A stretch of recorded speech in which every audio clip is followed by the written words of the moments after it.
Good morning, everybody. Good morning. Good morning. Um, I hope you guys are having a great day.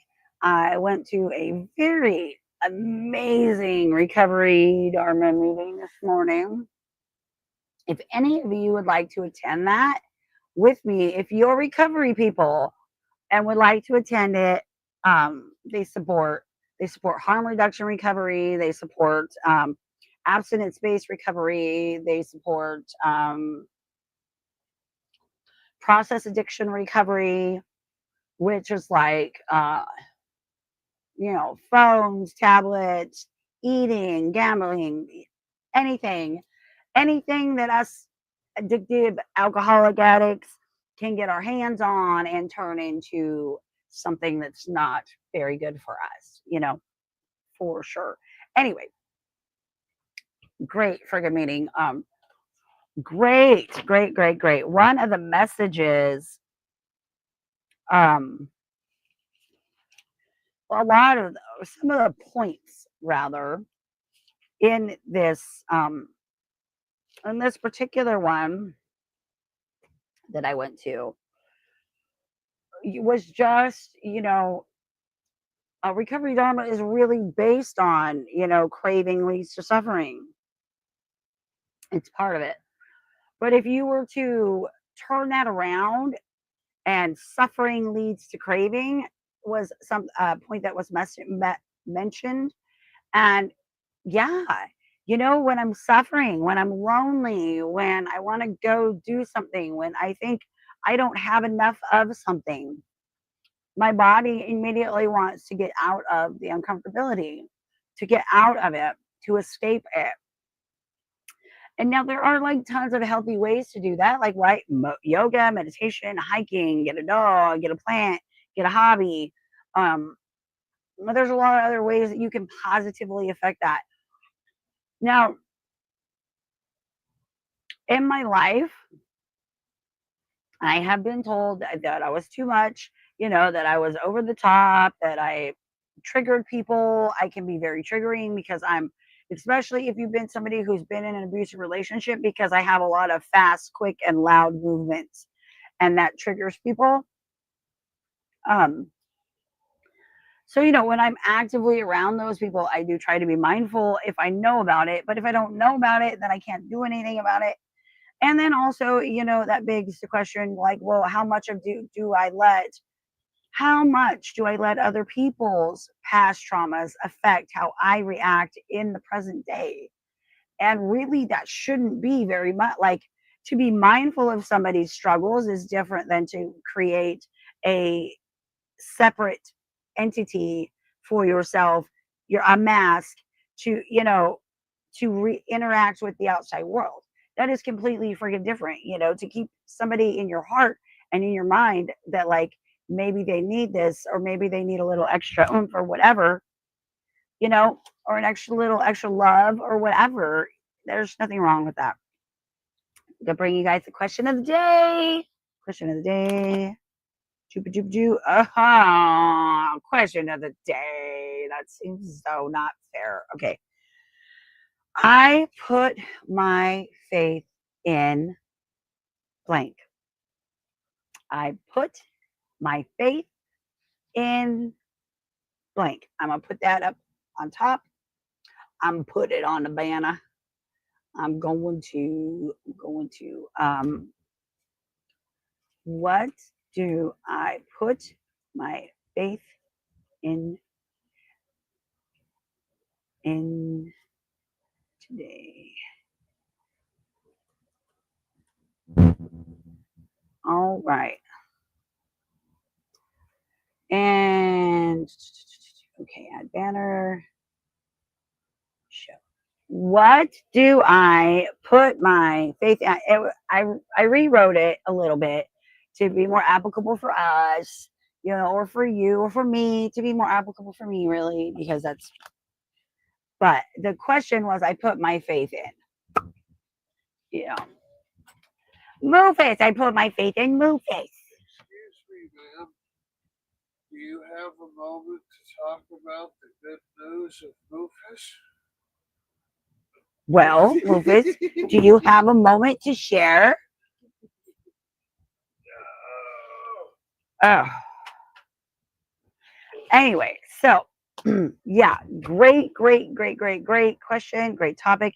Something super exciting happened yesterday, and I didn't realize, but I went to the library to get a hotspot for myself, right? So then that way the guys can have their own hotspot, I can have my own hotspot, and like if I go somewhere, like because I want to start doing live videos and start like doing meditations, but my phone doesn't always cooperate. I have a crummy phone that's like older than dirt almost. It does have a touch screen, so I'm not that old, okay? I mean, it's not bad. This is my phone. You know what I mean? Smartphone.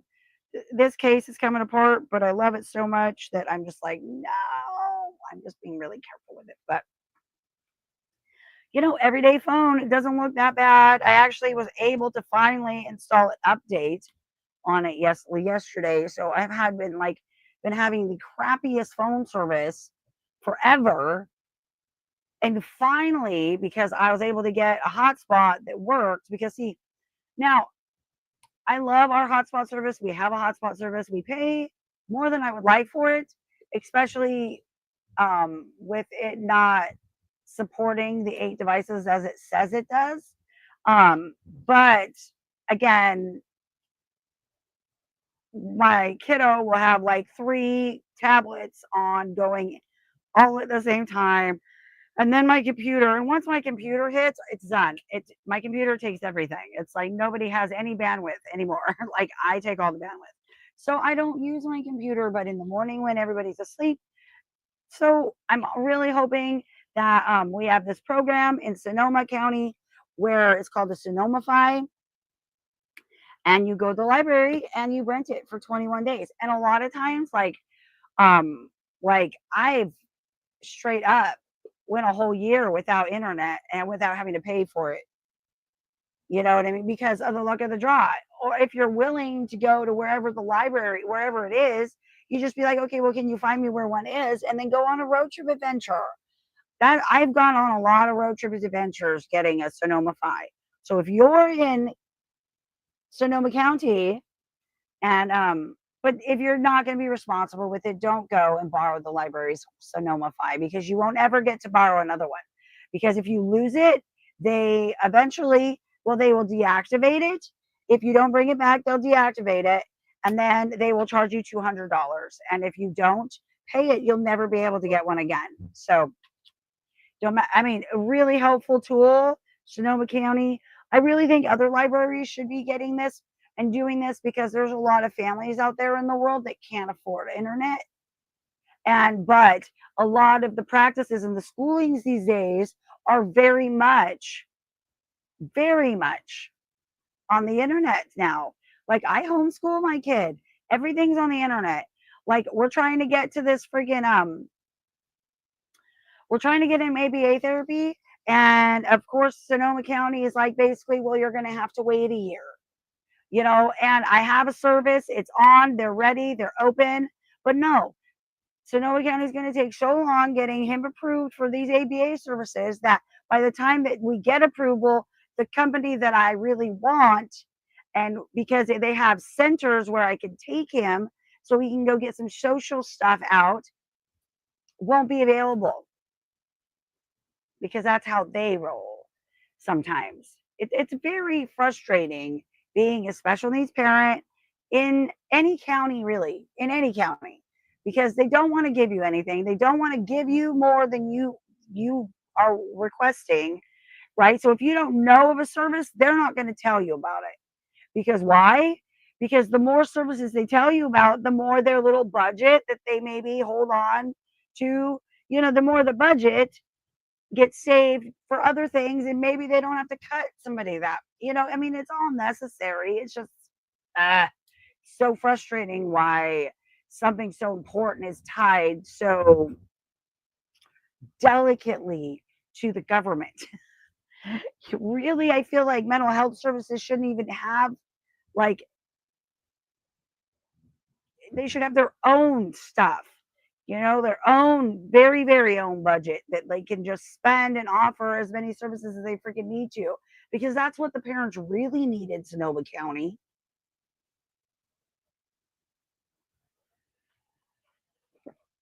They really need in Sonoma County, right? Something like that. Not, oh, hey, we have this program that we'd like for you to sign up for. That literally we were on the waiting list for like a year. And then when I went to go check, oh, well, you're not.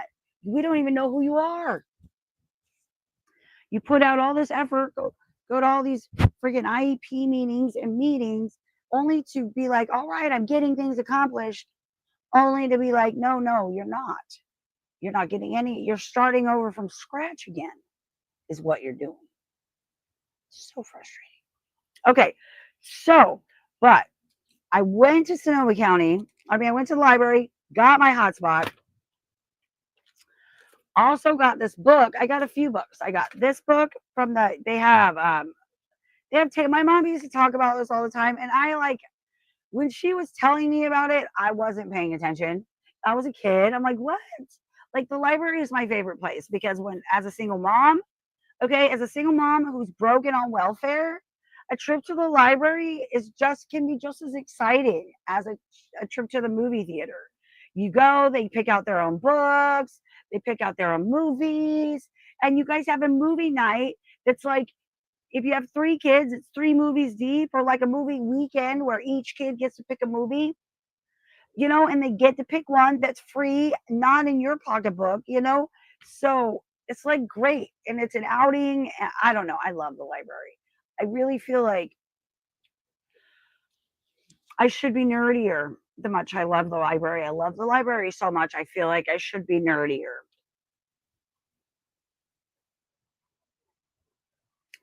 Anyway, this book was written in 1972. It is about being raised in the Great Depression. My mom was raised in the Great Depression. Okay, the mom who raised me, not the mom who bore me, but the mom who raised me was born in the Great Depression. She lived through and remembered the Great Depression.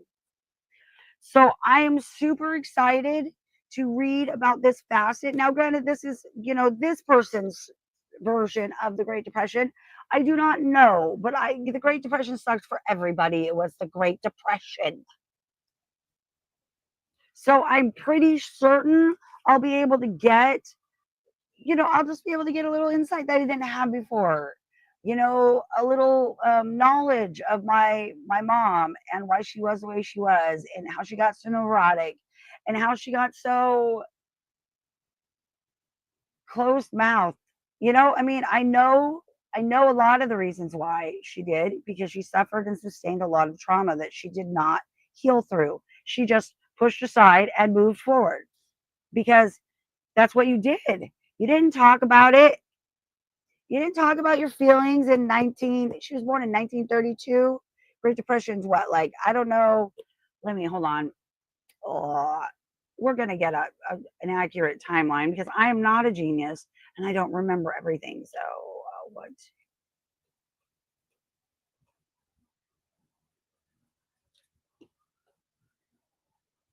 Oh, so my mom was born into the Great Depression. The Great Depression started in 1929. My mother was born in 1932. And her father served in the First World War in 1914. And her brother served in the World War II in 1939, which she was what? 2, 3, 4, 5, 6, 7, 8, 7 years old when her brother went off to war. And that's the age gap difference between her brother and herself. And both of them were adopted because my grandma could not have children. So she was adopted, and she always felt like because she had a nanny. Okay, this is going to kind of give you a little insight about family money, blah, blah, blah. Please don't take it. Please don't take it anywhere. It doesn't have anything to do with me. It's just a story. So my biological grandma had a nanny growing up. Okay, somebody always would care for her, and take care of her. And my grandma didn't do a lot of the one-on-one touching, feeling, hand holding. My grandma was a very stout Latter-day Saints woman. She was Mormon and very devout Mormon. And I went to church with her every Sunday until she died. Like that, I was there and I dressed up and I went pretty. And I really always loved going to church with my grandma. It was just fun. And we go out to eat later. We go to the Dude Ranch, or we go to the what was it called? Four Corners, for no, Four Flags, something like that. But it was like in the middle of a truck stop mecca where you just could go and everybody could come from all the different parts, and you'd all travel about roughly the same way, and we'd all have lunch there. I think it was like the board meeting, the monthly board meeting that my grandma would go to, and then she would take me to the board meetings. And my favorite food there to have was grilled cheese and French fries, and yeah, it was. And then the drives to there were always so great. Like, I don't remember any really specifics because I was quite young, but I remember that, yeah, I'm pretty sure that's why I love drives. And I love, back roads and country roads and wind and nature. And, well, actually, I'm pretty sure that my mom is why, because we traveled. Um, okay, so I spent a good portion of my life between 0 and 8. Um, at my grandma's because my grandma had shingles and my grandma was dying and my mom was hospicing her. So the last year of her life was pretty rough. Um, and we lived there and stayed there until my grandma passed. And then when she passed, we came back to California. And I started school and life, and the rest is and here we are.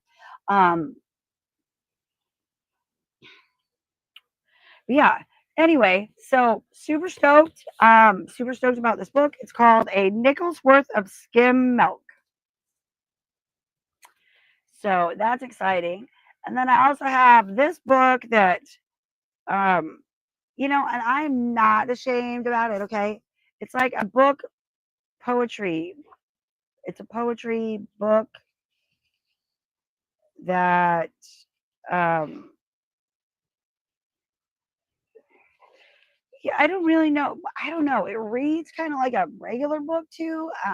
I'll let you know how I feel about it, but, or what I think about it. But from the back, I got it because it's not a photography to photography.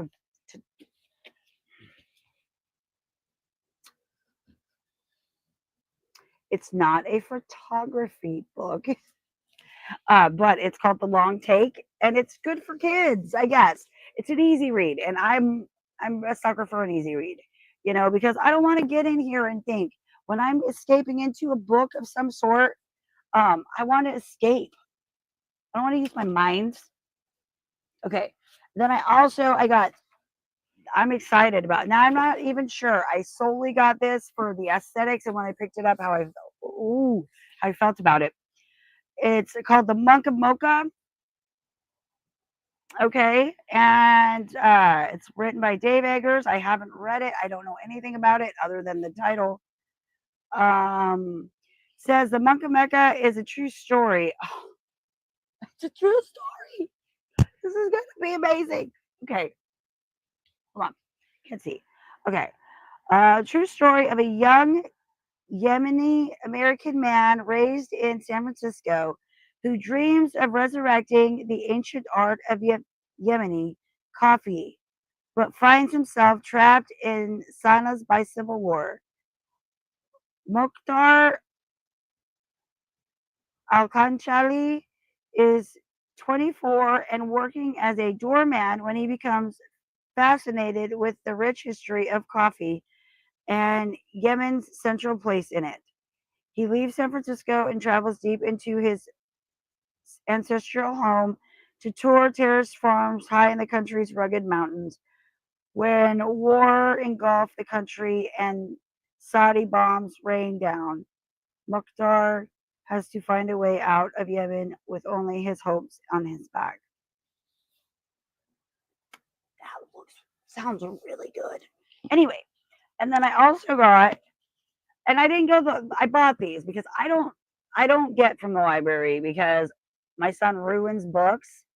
And if I got from the library, I'd have be owing a lot of books. I'd have to pay for their books all the time. So I just wait and I get them off the 50-cent rack outside in front. So if they get ruined or lost, no big deal. This one I got specifically for Zachary and our schooling. It's brand new. You can see, like, never even been opened. I think it might have even been a textbook. It's science fair project stuff. So we're going to get into the sciencey stuff. And I'm super excited. Like, this one looks super fun. Comets in a pan, right? Like, is it possible to simulate the movement and gassy streams of comets by floating pieces of dry ice in warm water? Right? How fun is that? So I'm excited. It is summer, but we're gonna get started with school here in a couple weeks. I have to get a printer because my printer went off, but I can also I'm gonna go to the library and pay for prints, which I will probably every week, and I'll just print out the weekly lessons, and then until I get a printer or whatever. But yeah, but I can go to the library and get them printed, and I probably will now for sure. And so that's exciting. Anyway, yeah, I'm just super excited about all my little book finds. And then, of course, I got this a while back, but I'm a big James Patterson fan because it's also, like I said, I really like easy reads. I have learning disabilities. I am very intelligent in school, and I can get really good grades, but it's hard for me to read sometimes if the verbiage is not simple enough, especially if I'm tired. And I just like to get in and read it, you know. So James Patterson has been one of my. I love James Patterson. He's just so easy, so easy to read, and I like it. I like easy reads, and I like self help books, and I like journaling. All these things I have around me at my disposal at any time. Anyway, so yeah, I just wanted to come on, talk about that stuff a little bit. I'm super duper excited about that. I'm very more excited about this though. Like, honestly, that's exciting, right? Like, and this is like a $20 book that I bought for 50 cents. You know what I mean? Like, yeah, Kindle has its place. I appreciate the world as it is right now because I also have in my purse. Check this out. Just check it out. Here it comes. It's amazing. A Kindle. This is a backlit Kindle, right? You see the backlighting, and you swipe it up, and it's really easy. See, really easy read, really easy to. Doesn't give me a headache either, and the charge lasts forever. So I just put it in my purse and carry it around with me because who doesn't want an entire library in their back pocket? I do. All right, I gotta go. I have another meeting I gotta attend to. I love you guys, and I will talk to you later. Bye, everybody.